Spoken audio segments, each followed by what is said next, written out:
Hi guys, ഇന്ന് നമ്മൾ അമ്മയുടെ വീട്ടിൽ പോവാണ്. അപ്പോൾ എൻ്റെ ഒപ്പം ഇതാ എൻ്റെ അമ്മ. അപ്പാപ്പിയേട്ടാ നോക്ക്, ഇതാണ് ഞങ്ങളുടെ അപ്പാപ്പിയേട്ടെ.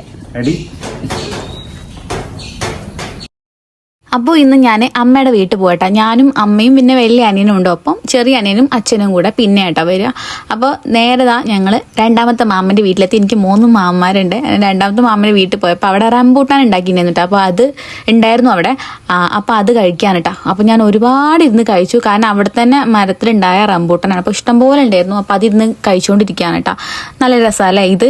അങ്ങനെ അതൊക്കെ കഴിച്ചു. ഇതാണ് കേട്ടോ എൻ്റെ തറവാട്, അമ്മയുടെ വീടാണിത്. സത്യം പറഞ്ഞാൽ ആദ്യം അമ്മയുടെ വീട്ടിലേക്ക് ഒരു സന്തോഷമുള്ളതായിരുന്നു. ഇപ്പൊ ഭയങ്കര ഒരു സങ്കടമാണ്, കാരണം എനിക്ക് 2 വല്യമ്മമാരുണ്ട്. ഒരു വല്യമ്മയാണിത്, ഒരു വല്യമ്മ ഇപ്പം ഞങ്ങളൊപ്പം ഇല്ല. അതിന്റെ സങ്കടത ഇപ്പോഴും എനിക്കുണ്ട് കേട്ടോ. ഇതിന്റെ അച്ഛനും അമ്മയാണ്. എൻ്റെ വീഡിയോ എടുക്കൽ കണ്ടിട്ടാണ് എൻ്റെ അച്ഛൻ എസ്കേപ്പ് അടിച്ച് പോകാൻ കേട്ടോ. പിന്നെ എൻ്റെ അമ്മ അത് ഇതിന്റെ വല്യമ്മ. അപ്പം ഞാൻ പറഞ്ഞത് എന്താ വല്യമ്മേൻ്റെ കാര്യം അല്ലേ. അപ്പോൾ എനിക്ക് എൻ്റെ ലൈഫിൽ ഏറ്റവും ഞാൻ ഇഷ്ടപ്പെടുന്ന ഒരു ആളാട്ടെ എൻ്റെ വല്യമ്മ. ഇതിൻ്റെ വേറൊരു വല്യമ്മയാണ്. അപ്പോൾ ആ സ്നേഹപ്രകടനമാണ് നിങ്ങൾ കണ്ടത്. ഒരാളും കൂടി ഇവിടെ ഉണ്ടാവേണ്ടതാണ്. എനിക്ക് ഭയങ്കര മിസ്സിങ് ആണ്. അമ്മയുടെ വീട്ടിൽ പോയാൽ ഏറ്റവും സങ്കടകരമായിട്ടുള്ള കാര്യമാണ് കേട്ടോ.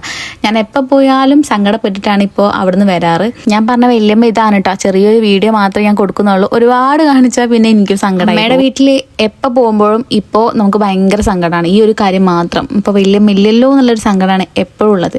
അപ്പോൾ ഇന്ന് നമ്മൾ അവിടെ പോയിട്ടും എല്ലാ മാമാരുടെ വീട്ടിൽ പോയി നമ്മൾ ഫുഡൊക്കെ കഴിച്ചു, ജസ്റ്റൊക്കെ ഒന്ന് എൻജോയ് ചെയ്തിട്ട് പിന്നെ നമ്മൾ വരാൻ നേരത്തെ ഞാൻ ഭയങ്കര കരച്ചിൽ ചെയ്തു കേട്ടോ. അതെന്നും ഇപ്പോൾ അങ്ങനെ തന്നെയാണ്. അത് ചിലർ നമ്മുടെ ലൈഫിൽ നിന്ന് പോകുമ്പോൾ നമുക്കത് ഭയങ്കര ഹേർട്ടിങ് ആവും. നമ്മളത് എത്ര മറക്കാൻ ശ്രമിച്ചാലും അത് വീണ്ടും വീണ്ടും നമ്മുടെ മൈൻഡിൽ തന്നെ വരും. കൂടുതൽ പുഞ്ചിരിക്കുന്ന ആൾക്ക് ഉള്ളിൽ എവിടെയെങ്കിലും ഒരു സങ്കടം ഇല്ലാതിരിക്കില്ല. മറ്റുള്ളവരെ ഹാപ്പി ആക്കാൻ വേണ്ടിയിട്ട് അവർ പുഞ്ചിരിച്ചുകൊണ്ടേയിരിക്കും. ഒരാളെ കുറിച്ച് നമുക്ക് തോരാതെ സംസാരിക്കാൻ പറ്റില്ലേ, ആ ഒരാളാണ് കേട്ടോ എൻ്റെ വല്യമ്മ. സോ ഇനിയും പറഞ്ഞുകൊണ്ടേയിരിക്കും. അപ്പോൾ ഇന്നത്തെ വീഡിയോ എത്രയുള്ളൂ. ടാറ്റാ.